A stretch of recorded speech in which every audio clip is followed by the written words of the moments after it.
प्रबाद पुरुष स्वर्गत विजु पट्टनायक नुआपड़ा जिलार प्राण प्रतिष्ठा करथिले। तांकर लक्ष्य थिला किभଳି भाबरे क्षमतार विकेंद्रीकरण हब, लोकों पाखरे आसिकी शासन पहुँचबो एवं ता परवर्ती समय रे भारत वर्षर लोकप्रिय नेता नवीन बाबू नेतृत्व में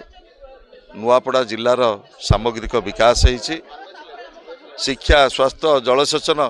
प्रत्येक क्षेत्र में नवीन बाबू नेतृत्व में नुआपड़ा जिलार बहु परिमाण रे विकास नुआपड़ावासी देखिछन्ति एवं गोटे लंबा समय धरी नुआपड़ावासी मध्य विजु जनता दल को सेवा करने सुजोग देइछन्ति। आज स्वर्गत ढोलकियांकर आवर्तमान रे जो उपनिर्वाचन होउछि, मोर गभीर विश्वास पश्चिम ओडिशार वर्षिया नेत्री श्रीमती स्नेहांगिनी छुरिया को नुआपड़ावासी आशीर्वाद करेंगे, सेवा करने सुजोग देवे